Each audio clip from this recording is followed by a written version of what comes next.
So let's dedicate the shir first of all to the source of our learning should be to the aid of the hostages who are still in captivity, and to the soldiers, and to Am Yisrael, and to all the innocents, and for Refuah Shlema to my mother Shlomo Leah Bas Rachel, and also to your Masha Batshena. Masha Bas Shena. Okay. Let's begin. Um, Last time we read through this part of the Gemara. I think we're going to go through it again.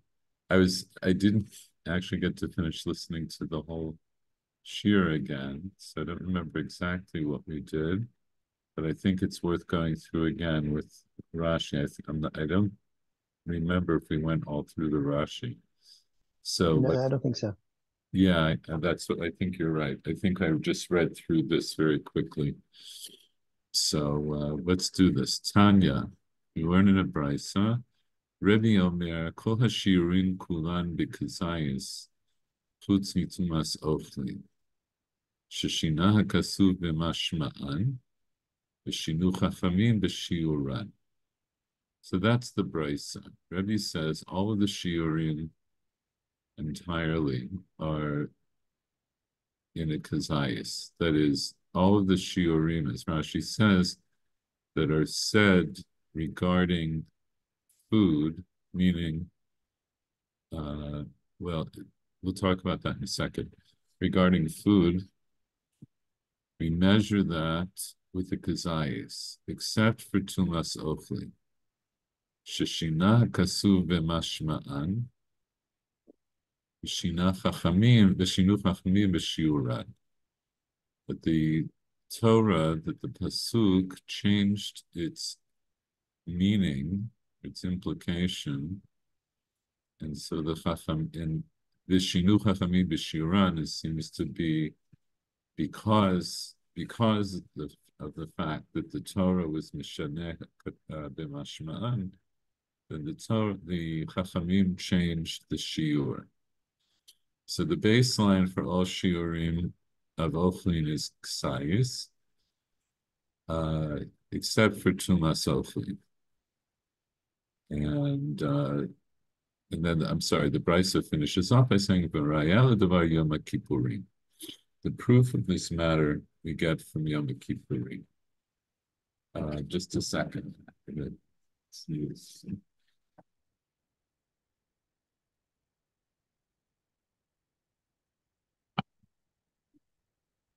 All right. So my shina hakasu b'mashma'ah. So in what way did the Torah change its meaning? So the Gemara asks the question and answers the question, Milo to Uneh. It changed it from lo to Uneh, or it changed it to lo to Uneh, you could say.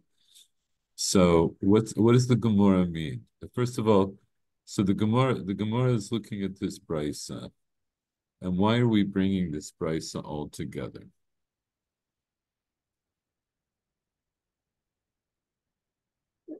The question is, oh no. What were we talking about just before this? Rav Zavid's issue about uh, I have to read it. How do we know that how do we know it's a kotevet for Yom Kippur? So a little bit different. We had a Okay. machlikas Rabbah and Rav Zin about the size of the Kotevet Hagas, Okay. right? So Rabbah says it's a little more than a kibetza, and Rav Zin said it's a little less than a kibetza. And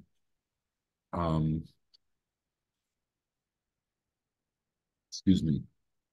So essentially, this is pertinent in that sense that now, since we are talking about the Shir of Achilah and Yom Kippurim, so now we're going to bring this Braita, which refers to the shiur of eating on Yom Kippurim. So in terms of the halacha, we hold like Rav Zvi that the kokatevet hagasa is a little bit less than a kibetza. So that's within the question of exactly what a kikotevet I'm sorry, kikotevet hagasa. Kikotevet hagasa, so the Gemara more or less concludes like Rav Zvi. So we understand that kikotevet hagasa is less than a kibetza.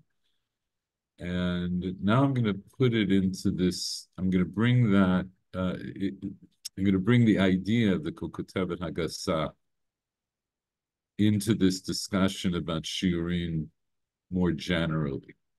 So the truth is, for us to understand the Braita, we don't necessarily need to know if we paskin like Rabba or Rav Zvi.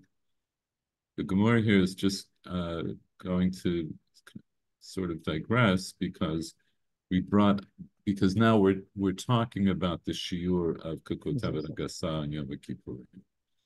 So in that context, so we bring the Braita. Rebbe says all of the shiurim of Achilah are measured in Kazayit except for Tumas Ochlin, because the Torah changed the way I would put it without being so literal in the Gemara. It means that the Gemara changed its phrasing. It changed the way it talks about Achilah regarding Tumas Ochlin, and therefore Chachamim changed the shiur. And the proof of the matter comes from Yom Kippurim. So that's the Brisa. So then the Gemara says, "My shina hakatuv b'mashma'o." So, in what way did the Torah change the pasuk from its meaning or its implication? Milo te'uneh. In other words, what was changed? What could the Torah have said, but it said lo te'uneh instead? It could have said lo telchel, but instead it said lo taneh. Right. Could have said lo tochal, and instead it said lo te'uneh. So that's shina hakatuv b'mashma'o. And then umay shinu chachamim b'shiurei kikotevet. So since the Torah changed its mashma'o, so the chachamim changed the shiur, changed it from a kazayit to a kikotevet. Umay raya l'davar Yom Kippurim. And so what does the Braita mean when it says the proof of the matter is from Yom Kippurim? The ime hatam hava amina orcha dekrahu. If it's from there, I would say that's the way of the pasuk. That's the way the Torah talks. So, what does that mean? If it was from there, what is the there?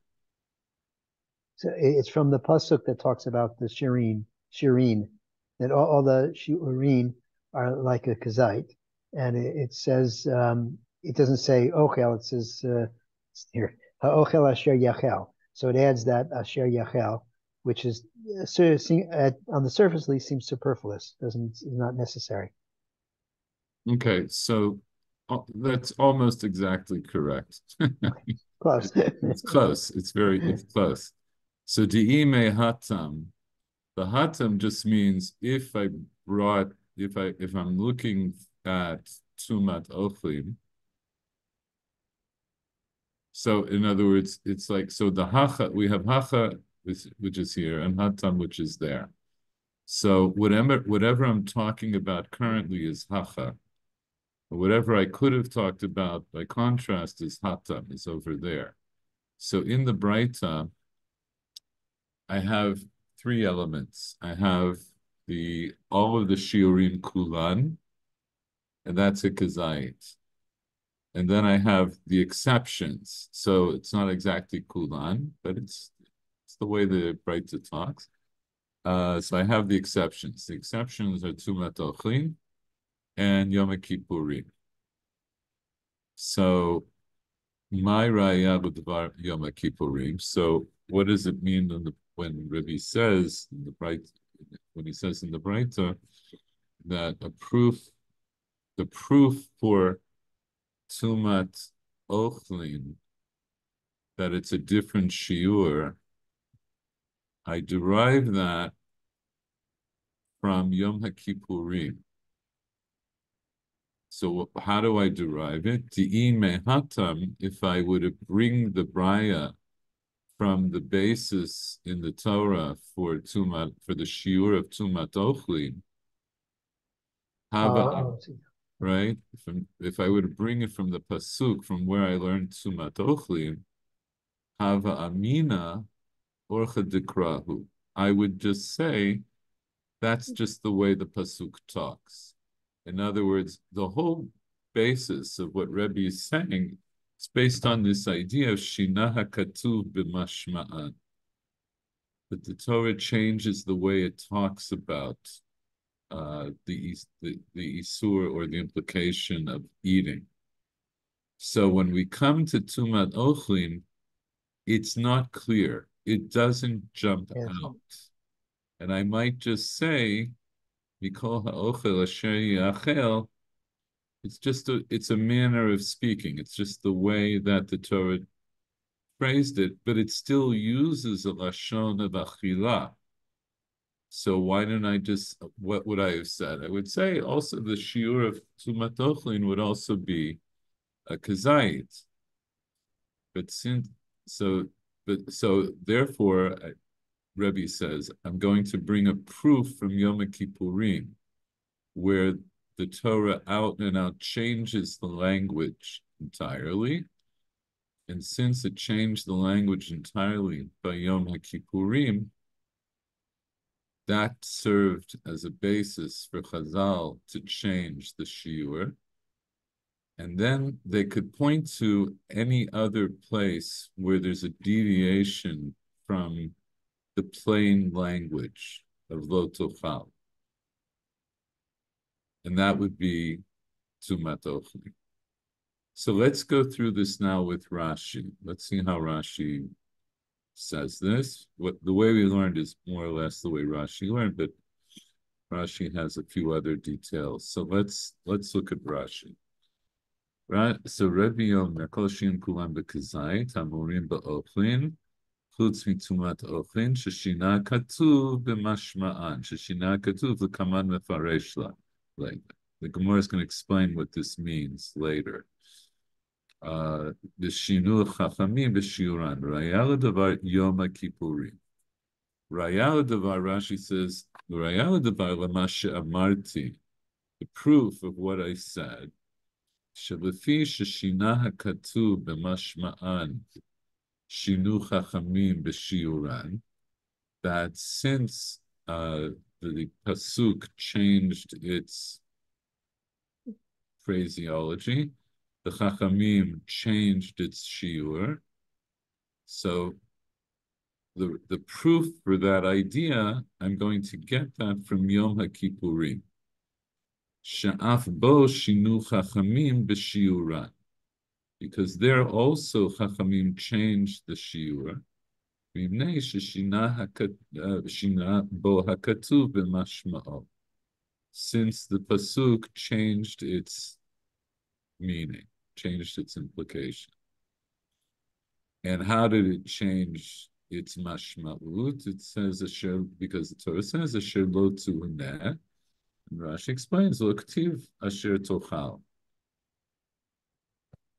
Torah didn't say anything that you eat on Yom Kippurim. It says call it, in other words, what does it say there? Kol hanefesh asher lo tu'uneh, anyone who does not afflict themselves.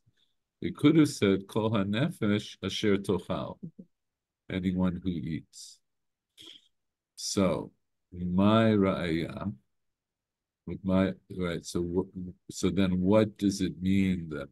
What does it mean in the Braita when it says Raya Davar Yom Kippurim? Lama lo lahavi raya. Why should he bring a proof? Why should Rebbe need a proof by Tumat Ochlin to say that it has a different mashma'ut, and therefore it has a different shiur. My uma dahai mehai.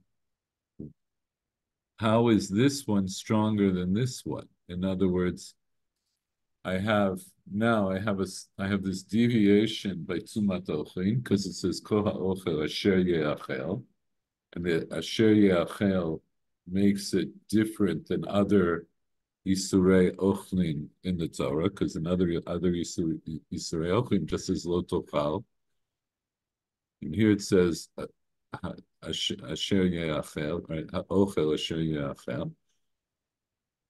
How is the difference by, and then I have the difference by Yom Kippur. And Yom Kippur, we just said, it says Lo Tuna instead of Asher Tochal. So, my umehai mehai. I have now two psukim and in two subjects. I have two matochin and I have Yom Kippurim. And each of them has a pasuk that tells me something about their isur achila, or the act of achila. And so, why do I need to bring a proof for Tumat Ochlin from Yom Kippurim? I could just bring it. I could just say from Tumat Ochlin itself. My uma hai mehai. How is this one? How is Yom Kippurim stronger that I need to bring a proof from it than this one? Tumat Ochlin. That's my uma hai mehai.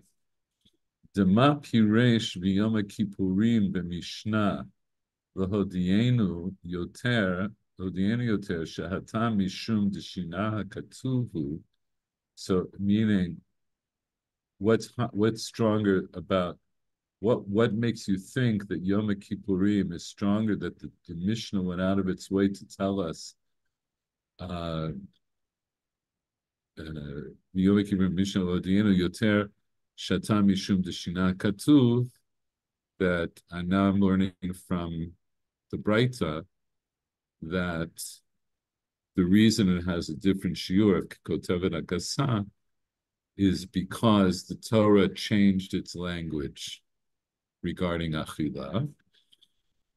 Mishum Deshina Katuv Hu Mishelo Pirshu Hatam V'tumenami Chazina Deshina HaKatuv B'Mashma. But I could also say, I see that the Torah changed its language also by Tumat Ochlin, and therefore B'Shinu Chachamim B'Shiura. So that's how Rashi explains the question. The question is, what is the proof? Why do I need to bring a proof from Yom Kippurim to tell me something about Tumat Ochlin? To tell me that just like by Yom Kippurim, Shina Katuv B'Mashma'o, therefore Shinu Chachamim B'Shiuran, and then I'll say that's the proof that I do the same thing by Tumat Ochlin. Why don't I just bring it straight from Tumat Ochlin? So the Gemara says, "Di mehatam havamina orcha dekravi." So Rashi says, "Di mehatam mi deshina hakatuv betuma." If it's from there, if it's from the fact that the Torah changed its language by tuma, havamina, ein sham shinui hakatuv. I might have said that's not really a difference in language. In other words, that in the rest of the Torah, it just says lo tochal. And here it talks about tumadochin, and it says kol ha'ochel asher ye'achel. I might just say that's not really a significant change in language. The orchehu michtav mikol ha'ochel asher ye'achel. It is its way. It's the way of the Torah. It's the way of the Torah to write mikol ha'ochel asher ye'achel. In the same pasuk, right? It talks about mashkin and it says kol mashke asher yishateh. Kamash malan. So Rebbe in the Breita comes to teach us or he says that Yom Kippurim comes to teach us the Hatam. Vadai Hatam here now means Yom Kippurim, because there by Yom Kippurim, Vadai Shina Hakatuv b'Mashma'o, b'Shinu Chachamim b'Shiura. There by Yom Kippurim, it's certainly true that the Torah changed its language, and therefore Chachamim changed the Shiur. And more me'ata, so then I'll say from that, Et sheshinu b'tuma, that which they changed, that which the Torah changed by tuma, not mishum tama deshina hakatuhu. Or I should say, what Rashi is saying is Et sheshinu b'tuma, that which the Chachamim changed the shiur by tuma, it's also because the Torah changed the way it talks, the way it presents. Dasher yachel shinui chashivuhu, because the words, these extra words of asher yachel, those are considered to be a difference. Those are considered to be a different way of presenting this issue of ochli. So now, what do I get from all of that? So at this point, I get the following. It doesn't. I haven't learned anything new, really, the halacha about Yom Kippurim, because the Mishnah tells me, our first Mishnah tells me that I'm not allowed to eat kikot agasa on Yom Kippurim. What I learn is that there's an idea now that the shiur for tumat ochlin, the shiur for how much tamei food one would eat to be considered tamei, that's going to be the chidush. So that's why I say this part of the Gemara is a digression, right? And here the real emphasis is on learning about tumat ochlin. It teaches us a few things. It teaches us the first part, kol shirun kulan b'kazayit, and I think we saw this in the Rambam. Just a second.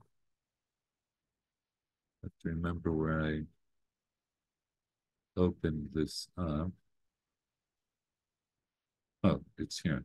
Hold on, I'll show you. The Rambam brings this the halacha here in Hilchot Ma'achalot Asurot, Perek Yudalad Halacha Aleph. Kol isurei ma'achalot shebetorah shiurat b'kazayit beinuni. All of the isurim of foods in the Torah, they're measured by an average size kazayit. The average size part, you may remember, we learned that from the Mishnah in Kelim. We looked at the kazayit shamru and so forth. We looked at different shiurim there. And kol yisurim ma'achalot shebetorah shiurin b'kazayit, that's, we get that basic lashon from the Breita that we just learned from Rebbe. So all of the Yisurim Machalot in the Torah, the shiur is a kazayit, an average kazayit, bein lemalkot, bein lekaret, bein lemita b'dei shemayim, whether the punishment for the isur of eating is going to be either malkot or karet or mita b'dei shemayim. Kvar be'ernu shekol mechuyav karet or mita b'dei shemayim al ma'achal. Okay, we already explained that anyone who's chayav karet or mita b'dei shemayim for eating something asur gets lashings from the Torah, malkot. So that's what the Rambam derives most of this halacha from this Breita with Rebbe. Let's just see a little bit more. The shiur zeh in kol shiurin halacha Moshe miSinai. This shiur with all of the other shiurim are halacha Moshe miSinai. Now the Rambam is getting that from a little bit further in the sugya, and we will get to that. V'asur min haTorah lachol kol shehu midvar ha'asur. The Torah forbids one from eating even the smallest amount of something that's forbidden. And that we learned at the beginning, right? That was the first sugya in the Gemara at the beginning of the parak, the machoket between Rabbi Yochanan and Reish Lakish about whether Chatzi Shiur is Asur Dioraita or Dirabanan. And we hold like Rabbi Yochanan. The Rambam here is holding like Rabbi Yochanan that Chatzi Shiur is Asur Mina Torah. Aval Enoloka El Al Kazait. But you don't get whippings, in other words, you don't get the punishment except if you eat a kazait. B'machal kol shehu pachot mikashiur. If you ate any amount less than the shiur, less than this kazait, makinoto makat modut, then you still get a punishment midirabanan of lashings. Of lashings midirabanan. We call those makot mardut.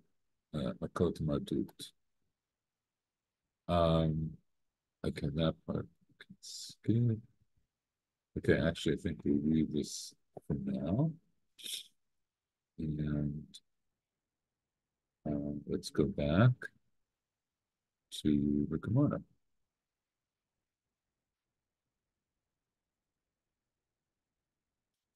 Okay. So now we're going to see this, the next part of the Gemara. We basically learned this last week when we learned Rashi, when we learned the Rashi on Psukim.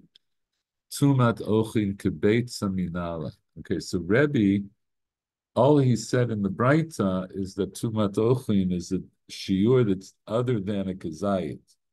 But he didn't tell us actually what the shiur is. But here the Gemara is going to tell us what the shiur is. How do I know that Tumat ochin is measured right, in a kebetza? Amar Rabbi Aval, Amar Rabbi Elazar, Damar Krami, Kol ha'ochel asher yachel. So Rabbi Aval says in the name of Rabbi Elazar that the pasuk says Mikol ha'ochel asher yachel. And how does Rabbi Elazar understand that? Ochel haba mechamat ochel. It's talking about food that comes from food or because of food, food from food. The Eze. So what is that? Which kind of food is that? Ze beitzat tarnegol. So it means the egg of a chicken. So what does he mean, ochel? What does he mean that? How is he learning this pasuk of ochel asher yeachel? What does it mean? How does he understand the words? Could it be because of the repetition of the word, or not exact repetition of the word ochel, but ochel's twice?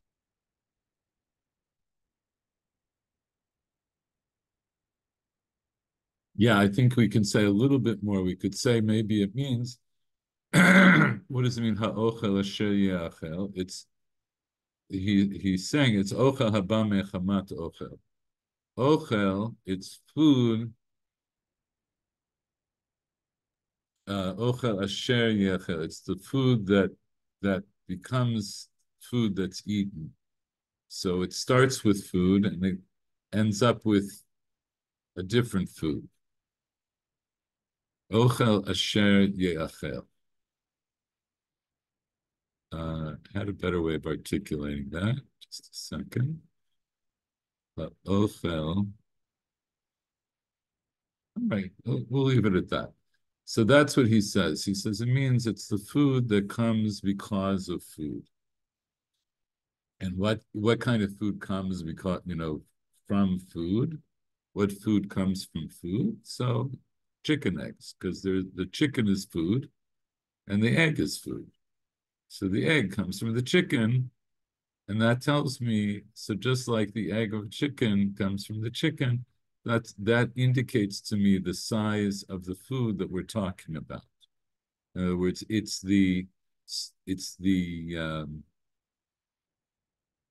paradigm. The paradigm for for Tumat Ochlin is going to be the chicken egg, and that's why Chachamim said the shiur is going to be beitzah, kebeitzah. So the Gemara challenges him, says ve'emagdi. So why don't you say a kid, right? In other words, any any animal that's born of a mother, it's also, you could say the same thing. So, and then what would I say? That the shiur of tumat ochlin is the size of a gedi. I would have to eat as much as a gedi in order to become tame from eating, from eating tame food. So Rabbi Elazar answers mechusa shchita. It's not ready food. In other words, the food that I'm talking about is food that's ready to eat.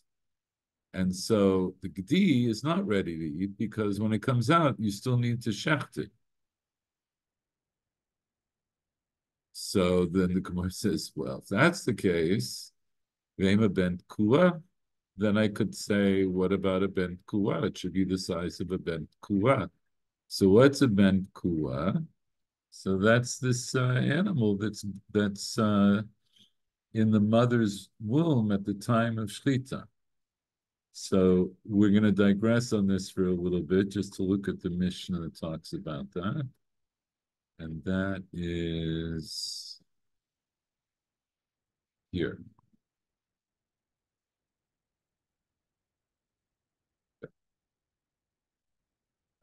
So here in the Mishnah and Chuli in Parak Daled, it says Behimaha maksha leiled. So an animal that's in the throes of giving birth.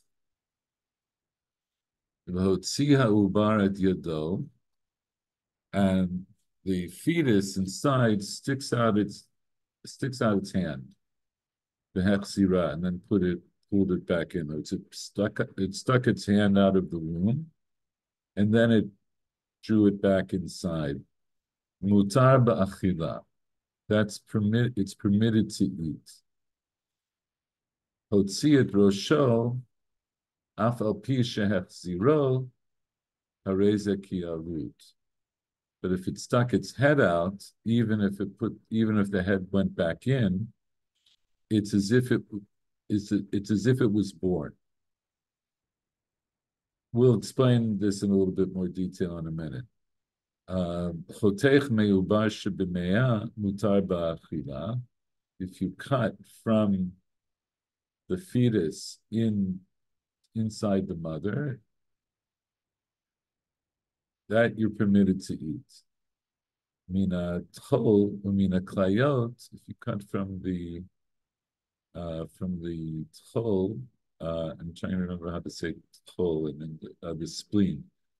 If you cut from the spleen or from the kidneys, that's forbidden to eat.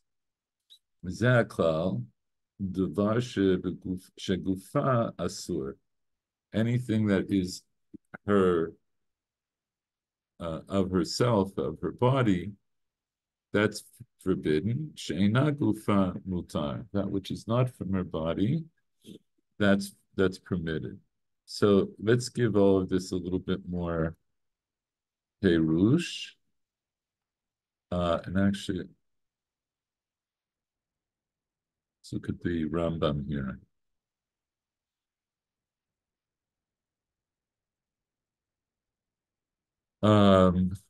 Okay, so the Mishnah says, so the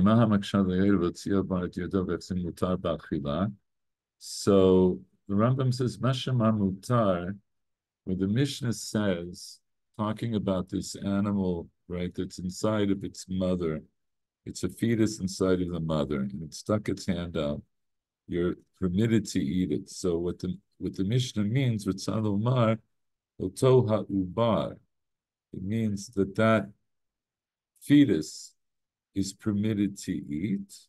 Im nishchata imo, v'hotziyuhu mikufo, yehem mutar b'achila. What does it mean? It's mutar b'achila. It means that if you shechted the mother, and then you took the fetus out of the mother, that fetus is permitted to be eaten. V'oto ha'evar sheyatsa kodem hashchita eino mutar lachlo.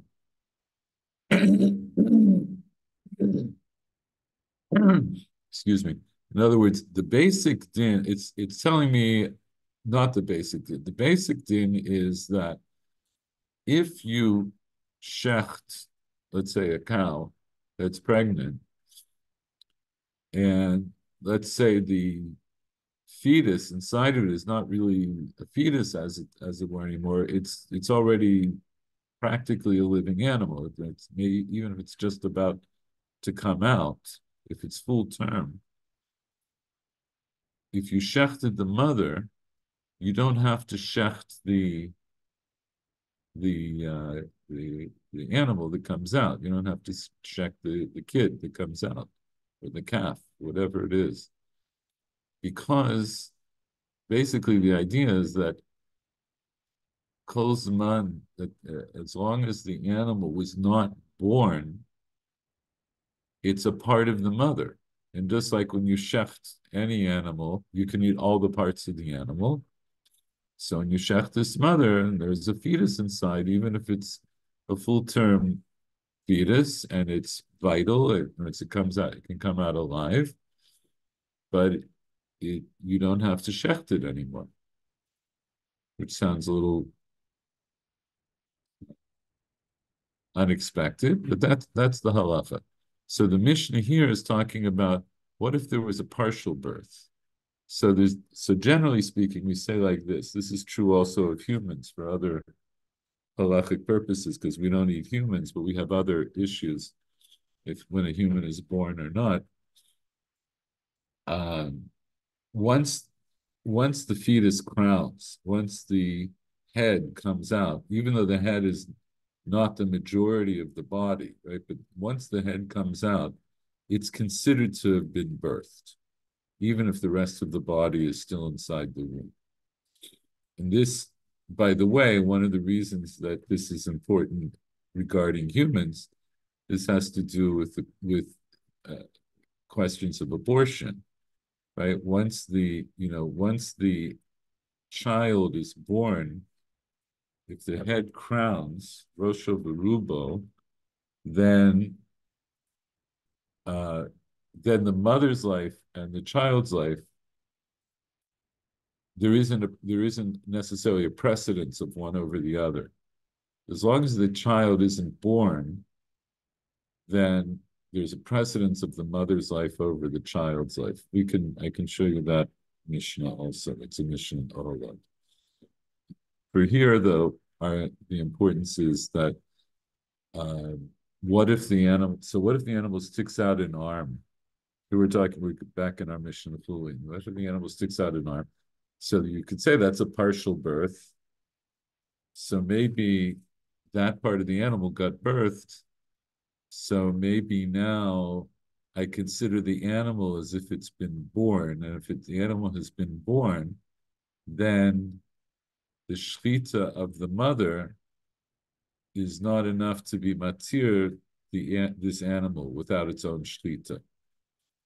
So what the Mishnah is saying is, if the animal was going to give birth, right, it's in the throes of childbirth, and the fetus stuck out its arm and then pulled it back, mutar ba'achilan is what, as the Rambam says, what it means, yehe mutar ba'achilat. It doesn't mean that the animal has been born. You could still eat the animal even though it's been partially born, even though the arm got stuck out, except that except for that part that came out, even though and went back in, that part we do consider to have been born for this purpose, that it's asur even after the shlita of the mother. The fil chazar legufa behema, even if it went back all the way into the body of the mother.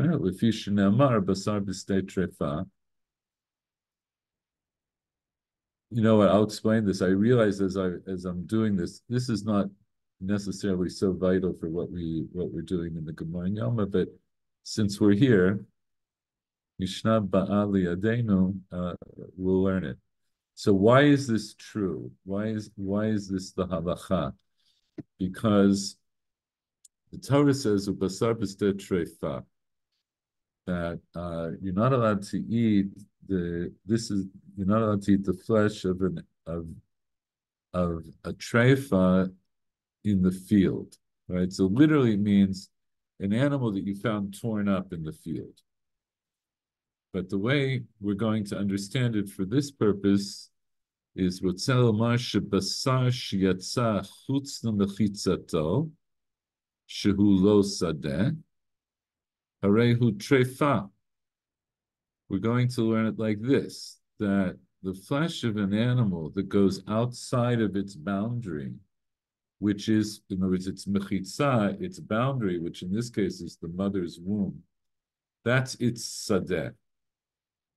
That's like this. That's like its field. And basar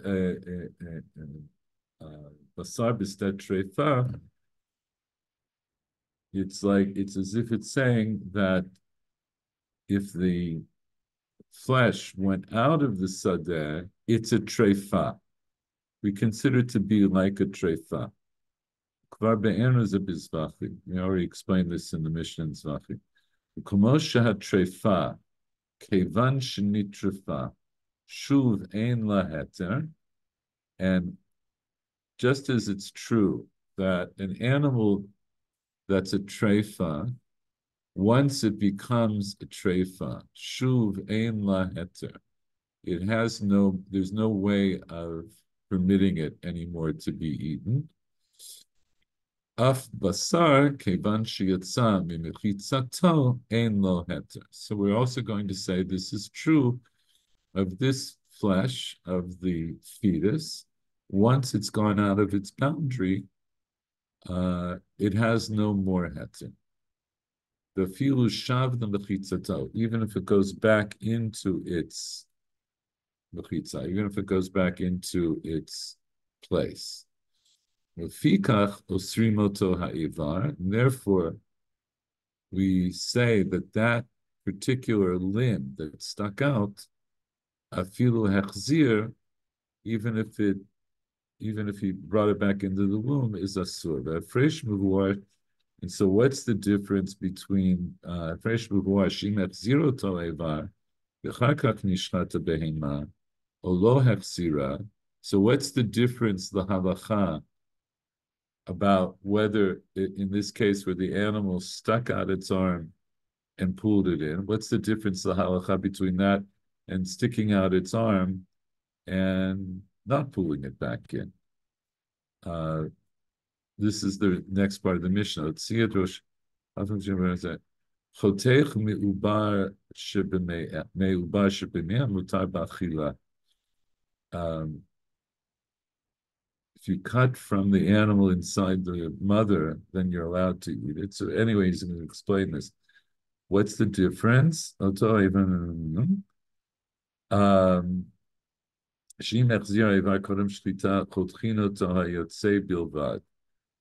what's the difference? If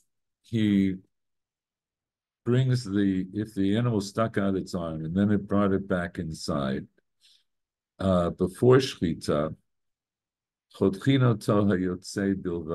then after, in other words, after we shech the mother and we take out the fetus, then I'm going to cut off the part that came out of the womb.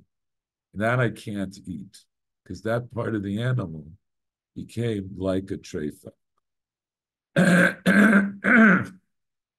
Okay.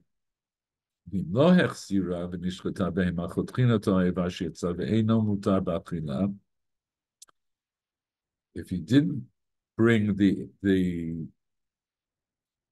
arm back inside the womb, then I'm not allowed to eat. I'm also not allowed to eat. I'm also not allowed to eat the place where I cut it off. Gamken, avir, because that part was exposed to the atmosphere. So you cut a little bit above it, from the part that's closer to the body, and you throw that away. And that's what it means that we don't, when it says we only need it, the Gemara says we only need it for the place where it got cut off. Okay, I realize as I'm doing this, I think this is maybe a little bit, it's like very far off topic. Um, let's continue a little bit on in the Rambam. Mashama Harezeki Alud. When the Mishnah says, You didn't hear me. Ah. oh, Okay, no, there's something. Can I ask something about abortion, which is very strange here? The yes, women, you can ask. yes, the women who support abortion, they claim that the fetus is part of their body. Okay. Okay, so this is also what they said, what the Rambam says here, that the fetus belongs to the mother. And those who are against abortion claim that the fetus is not is a separate being, and therefore you are not allowed to do the abortion. So it's just the other way around. Um, um, just a second. See, according to this argument, abortion should be allowed because the fetus is a part of the mother, and she should decide what she wants. That's their own argument, you know the argument, yes. It's one of the arguments. There are different arguments. That's one of the arguments. Do you know what? I'm not gonna go into this now, but I'll tell you briefly. What I said a moment ago is basically true, though, that kol zman that the child isn't born, in other words, kol zman that the head in halacha, it's as long as the head didn't come out, or let's say it's a breech birth, it's coming out with its feet first, is as long as most of the body hasn't come out, then it's not considered to have been born. Now, in terms of abortion, that doesn't mean you're allowed to kill the baby in the mother's womb if it hasn't been born. But it does have, but the difference is going to be that if the baby is not yet born, and we see that the mother's life is now in danger because of the potential birth, then there is a heter or even perhaps a mitzvah to do an abortion to save the mother's life. But if the baby has been born, let's say it stuck its head out, it's considered to be born. And then the mother doesn't now have priority over the baby because now they're both human beings. They're both viable. I'm not sure if that's the right terminology, but at that point, in terms of what you're talking about a moment ago, the baby is no longer part of the mother. It's no longer gufa. It's no longer her body.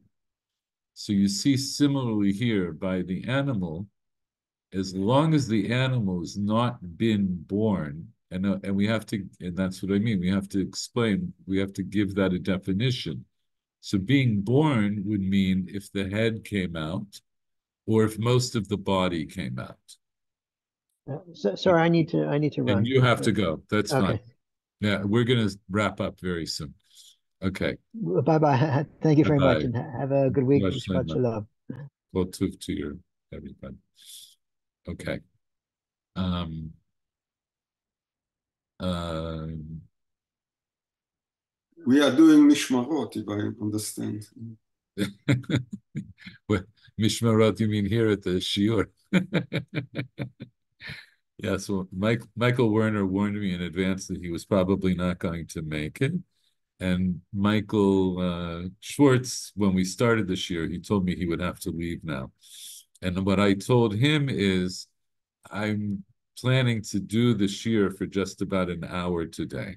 So we're gonna wrap up pretty soon. Um, we can talk more about this question of the abortion. Uh, maybe I'll prepare a little bit more for next time. But here, I'm going to skip down to Mishnah Dalet. Behema hamaksha leiled v'hotzi ubar et yado v'chatacha v'char kach shachata timo. So the animal is in the throes of childbirth, and the fetus sticks out its arm, and you, the person outside, you cut off the arm. V'char kach shachata timo, and then you shechted the mother, habasar tahor, so that the flesh of the animal is tahor, even though what not the yad. But not the yad. 1 second. Right? Habasar tahor, basar ha'ubar tahor. Right? The fetus is tahor. She'ein behema mekabelet tuma mechayim. Because an animal, I mentioned this last week, an animal can't itself become tameh while it's alive. So the fetus that's inside the mother, even if you cut off the arm that's stuck out, the fetus inside is still viable. It's still alive, and you can still have a live birth. So it's going to be tahor, meaning it's not a nevela. A nevela does impart tuma. Nevela is tamea, and it's mitame. It's tamei mitame, right? It's tamei, and it makes other things tamei. But if you cut off the arm, so the animal's still viable, so it's not mitame. Shachata timo v'achar kachatacha basar magan nevela divrei Rabbi Meir. Okay, this part of the Gemara of the Mishnah I'm not going to get into. I want to go back now, and because I want to finish up early today. So let's go back and just look a little bit further now in the Gemara.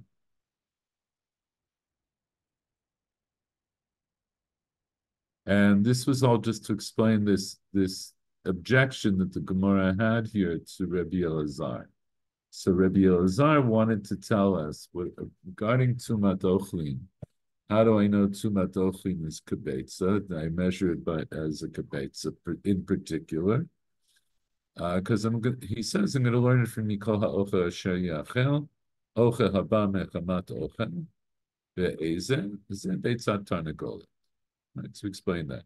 So the Gemara objects, so if the only criterion is that it has to be food that came out of food, so I could say that a kid that comes out of a goat or a calf that comes out of out of a cow, it could also be the shear for tumat ochlin. So Rabbi Elazar answers, "L'chusar shchita." It's not. It hasn't been shechted. And Rashi explains, when it comes out of the food that it was created in, lav ochel mikri li'inyan tuma. It's not yet called ochel for the purposes of tuma. Lo hu, v'lo imo. Neither it's, the fetus, or the kid, nor its mother. Because because they're both missing shlita. So then the Gemara says, ben kua. But what about the case of the ben kua? Shnimtza betoch behema shenishcheta. That's found inside of an animal that has already been shechted. That's a little bit. That's the sugya that we were doing in the Kuli. That the animal that you find inside of the pregnant cow that was shechted, the shchita of the mother, mitaheroto, and also for this purpose of making it ochel. Right? Since it's not an avail, what does it mean? This is the Mishnah we just looked at a second ago. That the implication of the Mishnah is when you shech the mother, the animal inside, even if you cut off one of its limbs that it stuck out before, the animal inside is not an avela. the animal inside, was shechted, as it were. It's part. It was mitzuvar al yedei shlitat imo. So shlitat imo mitaharto. But my answer is not ta'un kriya. In other words, and so therefore what? Therefore, in the case of the cow that you shecht, and there's a viable fetus inside, the shchita of the mother took care of both of them. In other words, so the objection a moment ago is, why don't I say gdi? Because the gdi is missing shchita, and Rashi added in, not only is the gdi missing shchita, but the mother is also missing shchita. In other words, if it gave birth, then I assume that the mother wasn't shechted. So the gdi that came out is mechusar shchita, and the mother is mechusar shchita. So neither of them are ochel yet. They're only potential ochel. But if I talk about a ben kuah, then what? I'm talking about the mother was shechted, so the mother is ochel, and the ben kuah, the animal that's inside of her, is also ochel. So why don't I say that's the shiur? So the Gemara answers ta'un kriya, because we didn't get to this part of the Mishnah. It's the next Mishnah. Ditnan koro umotzi et damo. Hold on a second.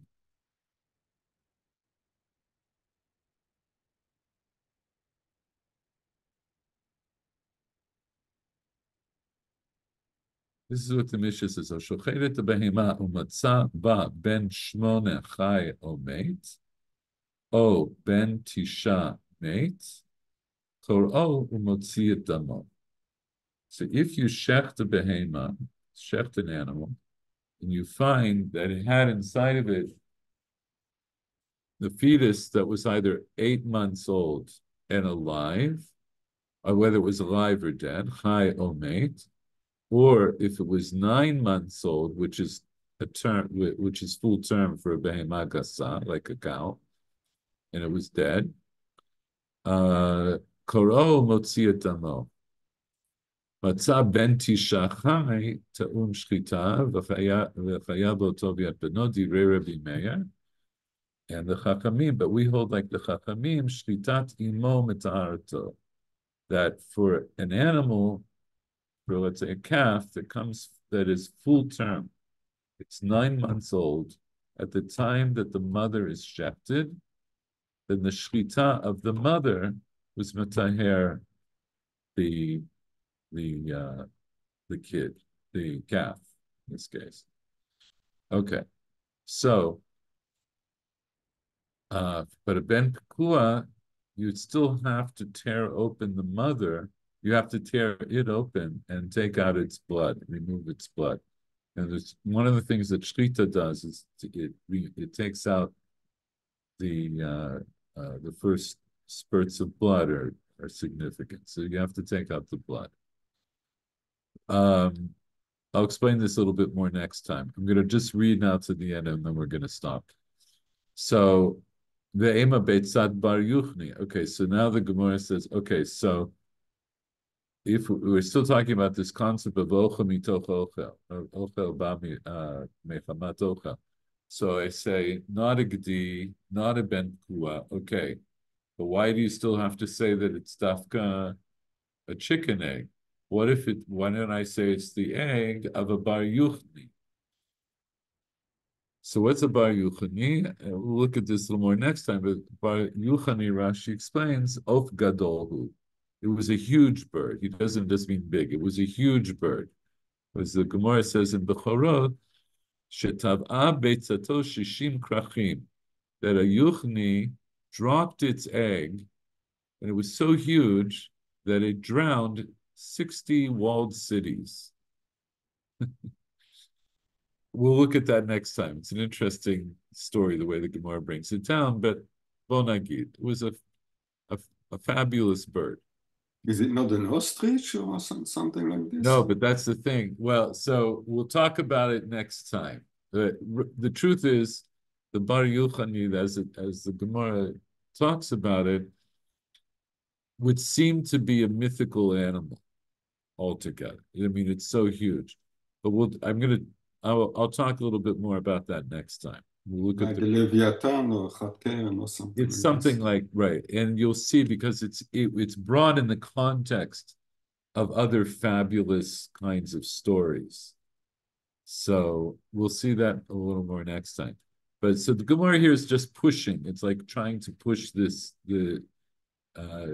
push Rabbi Elazar, who says that it's a Beitzat Tarnagol. He says, why not a Beitzat Bar Yochai? So tafasta meruba lo tafasta, tafasta muat tafasta. So there, Rabbi Elazar says, look, I'm not going to go for the hugest egg in the world that I can find. That's that's tafasta meruba lo tafasta. If you grab onto the greatest and onto the higher amount, then you haven't taken hold. Or I don't know that it's that big. But tafasta muat tafasta. So I'll go with the smaller thing. What's smaller? Beitzat tarnagole. So then the Gemara says, "Ve'ema biata tzipurta de zuter tuva." Why don't I say it's the egg of a bird that's much smaller, right? Because it could be a smaller bird, and tziporta actually could refer specifically maybe to something like a hummingbird, like a really tiny bird. So that's where the Gemara leaves off with Rabbi Elazar. In other words, Rabbi Elazar has a hard time convincing us that even though let's say we accept the basic concept that it's ochel mitoch ochel, but it's not convincing enough for me to say that it's dafka beitzat tarnagolet. So Gemara says Rabbi Yavahu didei amar. So Rabbi Yavahu, remember that Rabbi Ozar was introduced by Rabbi Yavahu. Amar Rabbi Yavahu, Amar Rabbi Ozar Damakra, right? So now Rabbi Yavahu, the student of Rabbi Ozar, didei amar. He says something of his own, and he says it like this: Mikol ha'ochel asher yachel. He darshans differently than Rabbi Ozar. He says, Ochel shata ochlo bevat achat. What does it mean, ochel asher ye'achel? It's what is food that is eaten? It's food that you can eat in one go, in one swallow. The shiaru chachamim, and the chachamim measured that to be the size of the chicken egg. Ein beta b'liya machzik yoter mi beitzat tarnagolet. Your throat can't handle something bigger than the size of the egg of a chicken, and that's why that's the I shouldn't say that's how Rabbi Yavahu understands that the shiur of beitzat tarnagolet is the proper shiur. So then we are back to the mouthful, like we're back to of Yom Kippur, or the half mouthful of Yom Kippur. no, so that's for shtia, and here we're talking about beta bliya, right? So it's what you can stick in your throat. But what you're saying is significant. In other words, now I'm going to see. So far, we haven't seen why we say ochlin are measured by kazayit. It's just an axiom so far. We just accept it. And here, the basis of this part of the Gemara, which is the beginning of the shir that you missed, but we did read it a little bit last week. The basis for what we're talking about today is this idea that Rebbe says, Kol hashirun kulam bekazayit chutz mitumat ochlin sheshina katuv b'mashma'an v'shinu chachamim b'shiuran.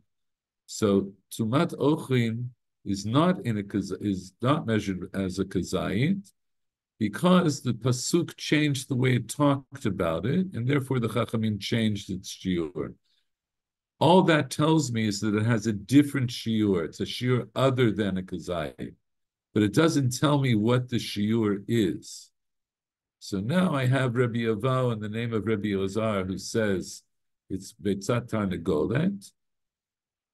And the way Rabbi Ozar says it, we come to a dead end. We can't bring a convincing proof for why it's Beitzat Tarnagolet. But Rabbi Avo himself says I can prove it in a different way from the same pasuk. And so we'll say it's that's how we know it's Beitzat Tarnagolet. So next time we'll go through this a little bit more, and then we're going to go on to the next part. But as we get through this part of the Gemara, which is talking more and more about shiurim, once we get to the end of this part of the Gemara, we'll summarize a little bit more about the nature of shiurim. But here also, just to point out that there's an idea here that Chachamim, that specific shiurim were a combination of the way Chachamim understood psukim, and then using their own devices, fixed the precise shiur, because the Torah doesn't say the beitza, right? But it says ha'ochel asher yachel, and it's still dependent on Chachamim to say ha'ochel asher yachel means kebeitza. But we do assume to begin with that there is such a thing as a shiur, because you have to give definition to any kind of halacha. You have to give it hagdarot, right? You have to give it parameters. Anyway, I'm going to leave it here, and Bezrat Hashem, we'll see you next week. You leave your flat there where you are now? I'm going to leave, God willing, on January 31st. So that particular Wednesday, I'll let you know earlier in the week if we'll have it, because the 31st is a Wednesday. I'll let you know earlier in the week if we'll have shiur that day. If I'm sufficiently organized, I'll be able to have shiur. It's not today. Okay. No, but it's it's at the end of the month. And then you go to another flat in Washington, or you come No, back? then I'm coming back to Israel. For good? Yeah, well, I'll be coming back for a while. In terms, I still when I leave at the end of January, I've estimated that I'm still going to have 2 to 3 months work. I'll still have a few columns to write, and I will still need to do tikkunim and to check them. I still need to do that. So altogether, I think that's going to end up being another 2 or 3 months. So I'll have to come back one more time. But Amarti Dai, I had enough for now, and for all kinds of reasons, and I want to come back to Israel. So I'll be back, Bezrat Hashem, at the beginning of February. But actually, the first Wednesday in February, I don't think we'll have shiur because I'll be in Greece. I'll be in transit coming back. You explained that you have to come back the same way you left. Yeah. Okay. Laila Tov. יישר כוח. חודש טוב. Chodesh Tov. Oh, wow. It's this evening for you. That's right. It's not yet, but I still Not yet. For me, yes. I still have to daven mincha without tachanut. So Okay. that's it. להתראות. ביי ביי. Bye bye.